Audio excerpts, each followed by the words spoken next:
Bonjour Jean-Yves. Bonjour. Bonjour, merci d'avoir rejoint notre channel Trump Fake News. Je vais faire votre présentation pour ceux qui ne vous connaissent pas encore. Vous êtes ancien député européen, vous êtes président de la fondation Polémia, vous êtes aussi essayiste et depuis 2014, vous êtes animateur d'immédiat sur TV Liberté. C'est ça à peu près. Enfin, vous avez fait d'autres choses aussi. Vous avez été aussi, membre, maître de conférence, à l'Institut, d'études politiques de Paris, c'est bien ça? Il y a fort longtemps, Bien. dans un autre monde, à une autre époque. Ouais, vous avez connu, pas mal de vies, hein, faut dire, c'est vrai que vous avez un parcours, bien rempli. Vous êtes aussi, toujours actuellement membre du groupement de recherche, et d'études pour la civilisation européenne, il me semble? Bon, ça, c'est aussi, c'est très ancien, ça, c'est plus très actif, ça. D'accord, très bien. Ben, en tout cas, voilà pour, les personnes qui vous connaissaient pas encore, vous avez quand même un long CV. Vous êtes quand même, assez fin connaisseur, en tout cas de la politique française et en tout cas des médias et votre format que vous faites sur, TV Liberté, c'est notamment l'analyse, de l'information et notamment, du fait que les médias, font parfois du deux poids, deux mesures dans leur interprétation des faits, c'est ça? Oui, ah bah, ce que je reproche beaucoup aux médias, c'est de ne pas accepter un point de vue différent du point de vue dominant.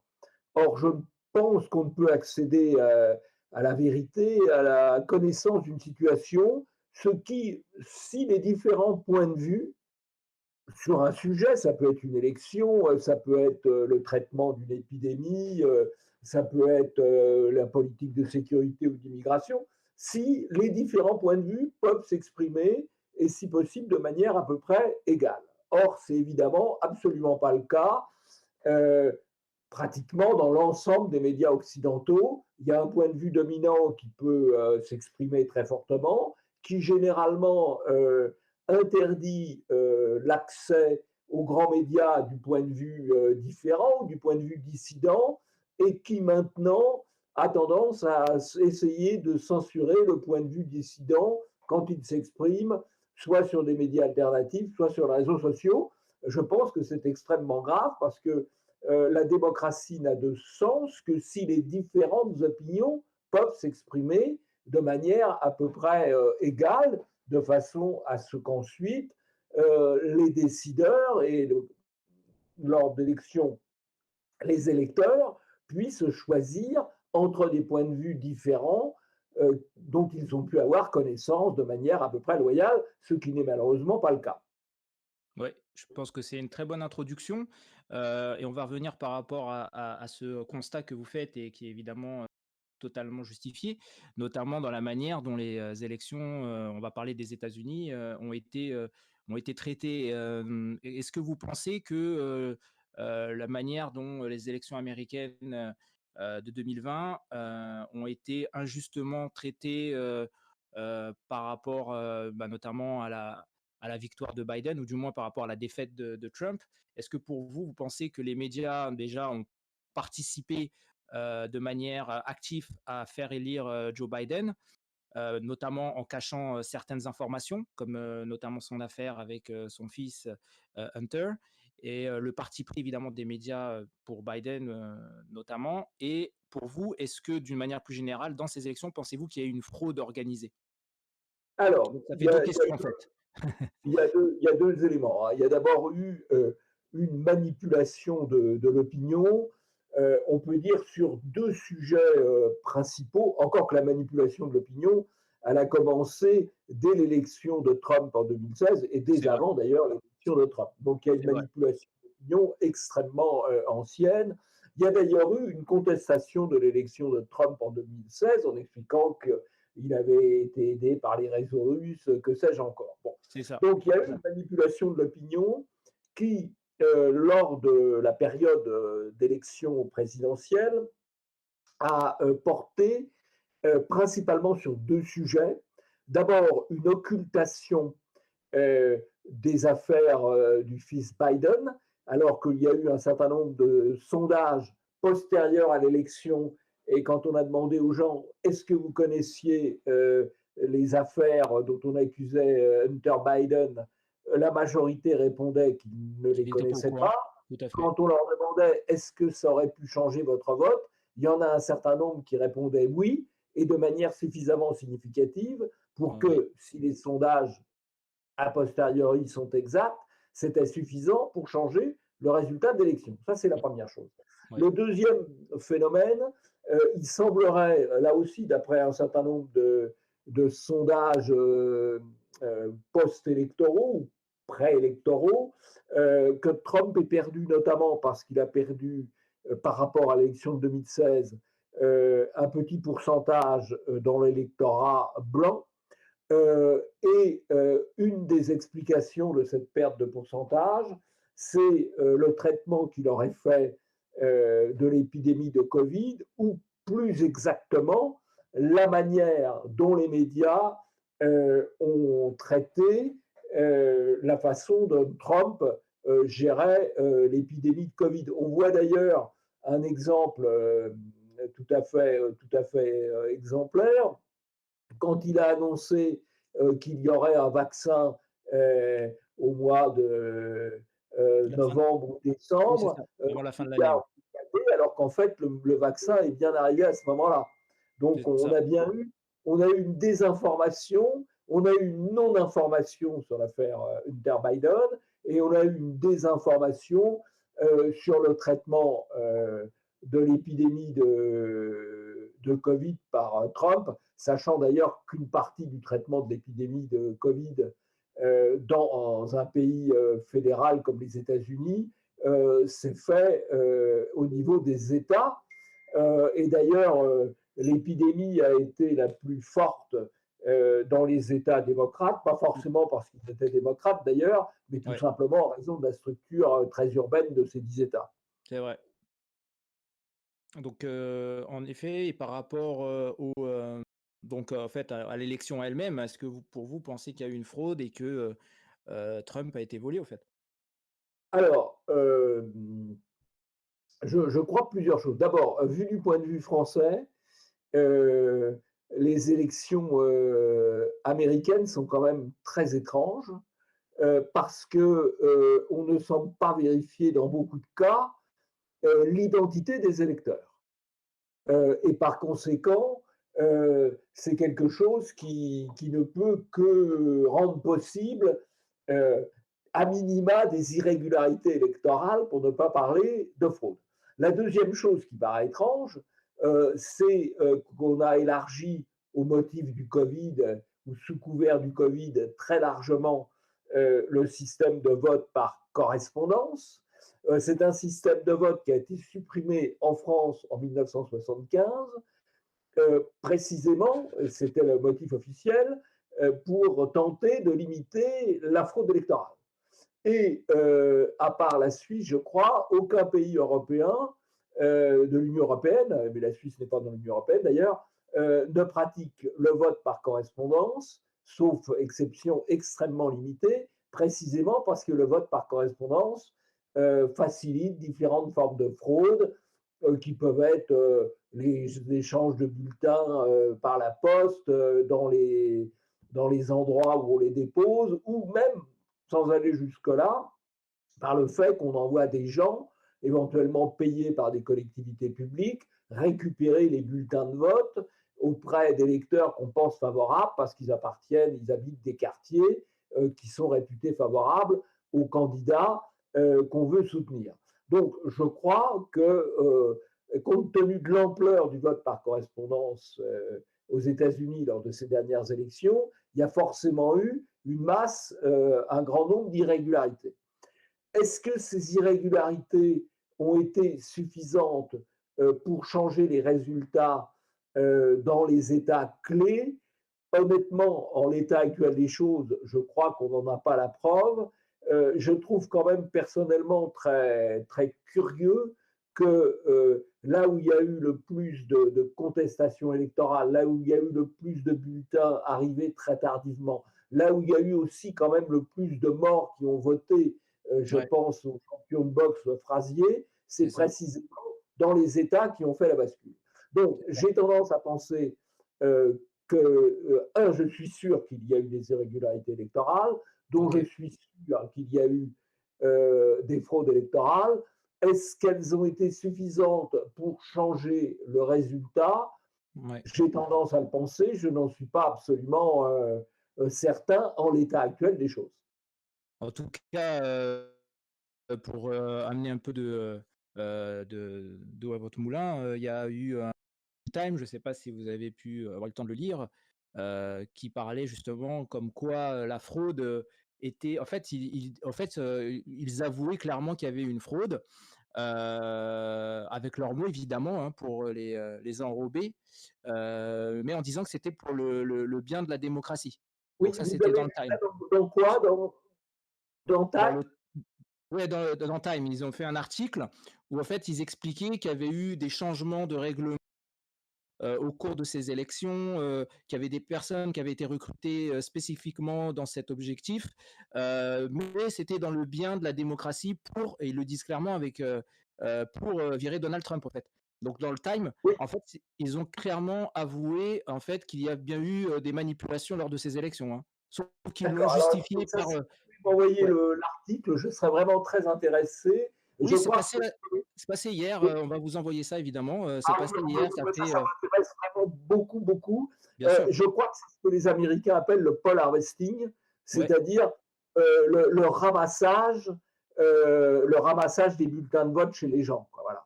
c'est ça. C'est précisément pour ça qu'on a une des raisons pour lesquelles on a interdit en France le vote par correspondance et même le vote par procuration est limité parce que le vote par procuration, c'est la même chose. En France, ça se fait quand même beaucoup. Ouais, Euh, notamment pour, c'est si on est le à maire qui l'étranger envoie ou des gens dans les maisons de retraite récupérer les bulletins de vote. Je pense que le poll harvesting tel qu'il a été pratiqué lors de ces élections américaines a été encore plus large et a concerné des quartiers entiers et pas seulement des maisons oui, de retraite. oui, oui, tout à fait. Bon, on vous enverra en tout cas le lien et bon, il y a qu'à mais ce qui est incroyable, c'est la manière dont ils justifient ça, quoi. En gros, c'est, pour le bien, quoi. C'est pour le bien des Oui, c'est ça, États-Unis. c'est la fraude pour sauver la démocratie, tout à fait. Ouais, Exactement, ouais. tout à fait. Donc Non, si vous voulez, moi je crois, je suis à peu près convaincu que la fraude a été déterminante, mais honnêtement, aujourd'hui, je ne peux pas dire que j'en ai, personne non, d'ailleurs tout à fait, n'en ouais, a la preuve. Je dois dire que dans le système français, il y a quand même eu aussi, malgré, bien qu'on n'ait pas le vote par correspondance, bien qu'on ait très réglementé le vote par procuration, bien qu'on ait renforcé le contrôle de l'identité des électeurs, bien qu'on ait renforcé les systèmes d'élargement. Vous voyez, tous les systèmes quand même, il y a eu toute une série de textes, de lois euh, qui, ont, qui tentent de limiter la fraude et qui bien sûr ne l'empêchent pas. bien sûr. Mais je pense que le système américain l'a facilité et probablement que les démocrates ont poussé un certain nombre de réformes, Ouais, notamment en s'appuyant sur le Covid, en disant pauvres c'est ça, chéris électeurs, restez chez vous, ne venez pas voter, c'est ça. ou votez par anticipation car il y aura moins de monde. Enfin, c'est encore quelque chose de différent. Et évidemment, tout ça a facilité la fraude, d'autant plus que les médias, la fraude n'est possible, moi je l'ai vu dans des expériences françaises, la fraude n'est possible qu'à deux conditions. Un, que le candidat qu'on fraude soit diabolisé, donc effectivement, bah, on fraude pour sauver la démocratie, c'est quand même bien. Et Ouais, deuxièmement, que les médias soient du côté des fraudeurs. Si les médias sont contre les fraudeurs, ça devient beaucoup plus difficile. Mais là, bon, les médias globalement étaient pour Biden, étaient comme Trump. Et honnêtement, en France, où il y a une désinformation sur l'élection américaine qui est absolument hallucinante, évidemment, il ne pouvait y avoir que des complotistes, entre guillemets, pour dire qu'après tout, les élections américaines, elles n'étaient pas si claires que ça. Et le seul argument, le meilleur argument qu'on pouvait utiliser en France pour dire ça, bah, écoutez, c'est on a supprimé le vote par correspondance il y a combien? Il y a en 75, il y a 45 ans précisément pour éviter la fraude. Il y a eu un vote par correspondance massive aux États-Unis. On peut se poser des questions, à tout le moins. tout à fait et ce qu'il faut savoir aussi, c'est qu'il y a encore, actuellement, des procès en cours, Oui, notamment, dont Trump, encore, des, la Cour suprême notamment va juger bientôt, il me semble, c'est, courant février, donc d'ici, quelques semaines. Donc, il y a encore des procès en cours pour Trump et son équipe juridique. Donc, on va peut-être, d'ici là encore apprendre pas mal de choses. Sidney Powell aussi et Linwood qui sont très très contestés, mais qui vont pouvoir justement faire valoir leurs preuves parce que c'est ce qu'on leur demandait depuis le début et on les a toujours attendus. Donc, il y a, à mon avis, à mon sens, il y a encore des éléments qui risquent de sortir d'ici peu. Donc, l'affaire est loin d'être finie. oui, tout à fait. Bah, ceci étant, si on compare aussi avec le système français, hem, en gros, pour l'élection présidentielle, le Conseil constitutionnel a C'est ça, tendance à confirmer, même quand il y a eu des irrégularités majeures, notamment sur le financement, heu, pour l'élection présidentielle. Pour les autres élections, les tribunaux administratifs ou le Conseil d'État, ou le Conseil constitutionnel mettent généralement, plusieurs mois avant de trancher, quoi. Donc ouais, le fraudeur est installé et éventuellement après, euh, bien les juges décident de refaire l'élection. C'est dans le système français. Mais le fraudeur, il gagne toujours, il gagne de deux manières. D'abord, bah, il s'installe, il garde la place, ou il prend la c'est ça, place. c'est Et ça. puis, c'est au fraudé de montrer que non seulement il y a eu fraude, mais de prouver que la fraude est suffisante, la fraude qu'il démontre est suffisante pour avoir changé de résultat, ce qui n'est pas évident, parce que si quelqu'un a volé 100 000 voix, vous arriverez peut-être à prouver qu'il en a volé 10 000 ou 20 000. Arriver à prouver le vol sur les 100 000, c'est difficile. Ouais, c'est Donc ça. le fraudeur a toujours un avantage sur le fraudé. Exactement, c'est vrai, c'est vrai. Donc, et puis dans tous les cas, en plus, l'opinion publique, quand vous avez en plus l'opinion publique qui est favorable au candidat qui a fraudé, ça devient encore beaucoup plus compliqué. Même si il y a quand même 33% des en tout cas des personnes qui ont voté démocrate qui pensent qu'il y a une fraude. Donc, Oui, ça reste oui, assez il y a mitigé quand dans même l'opinion publique. beaucoup d'Américains, y compris des électeurs démocrates, qui pensent qu'il y a eu fraude. Il y a C'est ça. d'ailleurs une histoire de la fraude électorale aux États-Unis qui sera à écrire, y compris en Pennsylvanie, Ouais, où il y a eu, ça remonte peut-être à 20 ans maintenant, il y a eu énormément de condamnations tout à fait. par les tribunaux pour des affaires de fraude électorale. Donc Oui, oui, il il y y a a une des passifs, hein. Il y avait il y a déjà une des culture de la fraude électorale aux États-Unis. Même Kennedy, en 1960, a été élu en bénéficiant de la fraude électorale de l'Illinois. Ça, c'est pas controversé. Et peut-être du Texas, ça, c'est plus discutable parce que l'écart était un peu plus important entre Nixon et Kennedy. Mais même pour de grandes élections, il y a eu des fraudes électorales. Ça fait partie de la culture. tout à fait, il y a déjà eu des passifs, La culture de depuis pas mal l'Illinois, d'années. notamment, la culture de la Pennsylvanie. Bon, voilà, il Ouais. y a des endroits où ça fait partie de la culture. C'est ça, tout à fait. Mais bon, évidemment, quand c'est Trump qui, réclame, justice, c'est forcément, du Oui, et complotisme. puis celui qui est battu par la fraude électorale et qui conteste a tendance à passer pour un mauvais joueur. Donc, c'est Ouais, un pas. mauvais perdant, ouais. Ouais, Il est mauvais perdant, voilà, exactement. Ouais. Donc, c'est un handicap tout de suite, oui. La campagne, ça n'a pas été élisé le génial Biden, ça a oui, été fait barrage à Trump. Hein. c'est ça. C'est un peu pareil. Ce qui a marché, alors que Trump est quand même d'un calibre, je pense, Bah, supérieur à Marine. Voilà, Le Pen. oui, oui, oui, mais en tout cas, lui, en tout cas, il a déjà fait ses preuves, Oui, pour voilà. quelqu'un. Il a un bilan, positif quand même. Donc, Ouais. OK, donc, Alors, il a affaire peut-être commis une à erreur, suivre. d'ailleurs.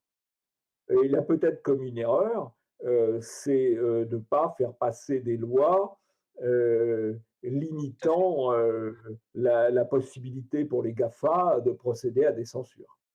tout à fait. tout à fait, exactement. Peut-être a-t-il commis l'erreur de ne pas faire voter une loi antitrust comme il y en avait eu aux États-Unis au 19e siècle contre les constructeurs de chemin de fer ou les sidérurgistes, contre les GAFA. Mais bon, enfin, c'est facile à dire après aussi, c'est sûr. Ouais, c'est vrai, c'est vrai et puis, aussi, peut-être aussi, d'interdire au dernier moment, pour, le vote électoral, et d'imposer, dans les dernières semaines, des changements, qui, ont favorisé le vote par correspondance et donc ont favorisé la fraude, comme on disait, au début de l'intervention. Donc, Ouais. c'est vrai qu'il y a pas mal de choses en tout cas qui se ressemblent. Donc, bah, en tout cas, ça a été, une très bonne, interview, monsieur Jean-Yves Le Gallou, que vous qu'on a pu faire. Donc, Eh bah, ben, merci écoutez, beaucoup de je vous remercie de m'avoir invité.